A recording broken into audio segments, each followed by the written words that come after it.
Now you might think a bicycle seat is a simple, well, part of a bicycle. So let's go through it and I'll show you what I do when installing or replacing a bicycle seat.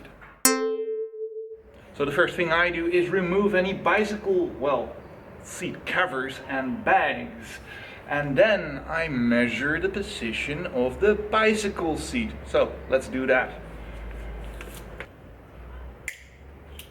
So with the seat cover and potential bags removed, you can get an idea of what the position is of the bicycle seat.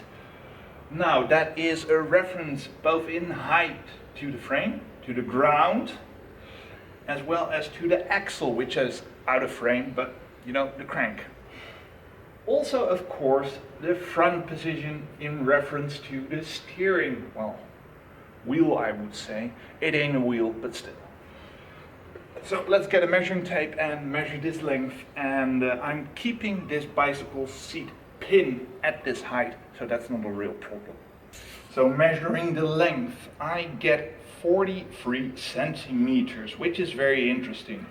Now the angles of degree, that this bicycle seat is tipped back, I take note of that. I could measure it, but I can remember it as well. And the seat we'll be putting on this bike is a seat from another bike, which I made a video about, reclaiming basically usable spare parts from a broken bike. Very simple. And I'll have to undo this nice little bolt, and I'll do it with this example because you can see, most likely, hopefully, that it can be undone quite straightforwardly. And this one is quite tight, though it isn't rusted, which is very nice. Because I think the other one has quite a bit of rust issues because it was, well, stored outside in the rain and humidity of the Netherlands.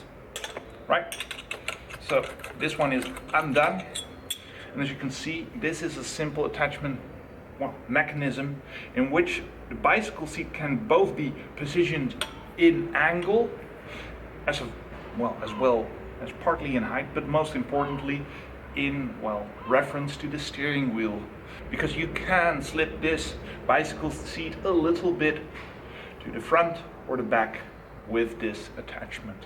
And for this part of the, well, maintenance, I'm wearing gloves because this bike is a little bit rusty, so it's a little bit dirty, but as well it's a little bit sharp because it is rusty. I don't want to damage my hands. So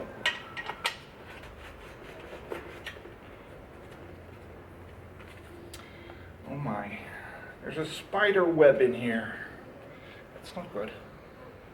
So it's getting quite sunny here, so I changed the camera settings to 1/200th of a second shutter time, which is quite a lot. But let's continue with the repair, or replacement at least.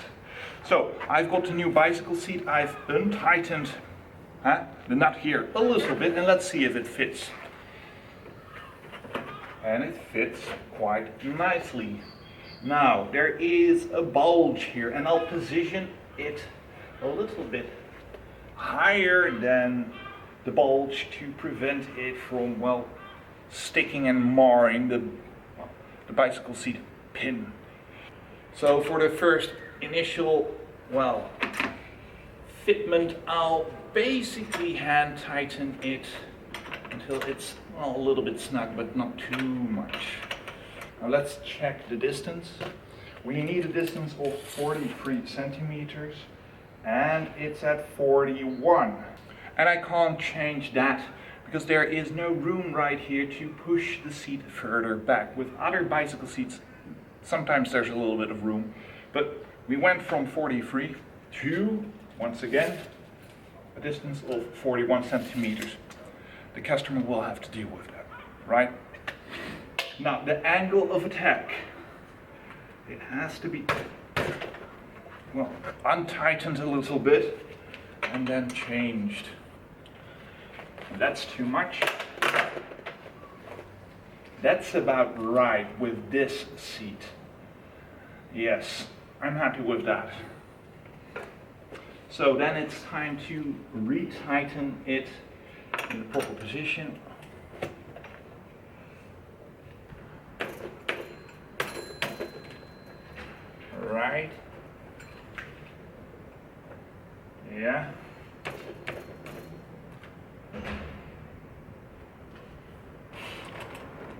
So that's done. Still properly aligned. Angle is nice. Now I'll reattach the seat covers, and in essence, after that I'll test drive it, and then the job is done.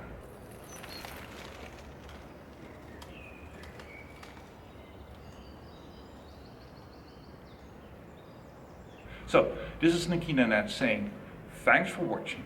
I hope you found this video informative.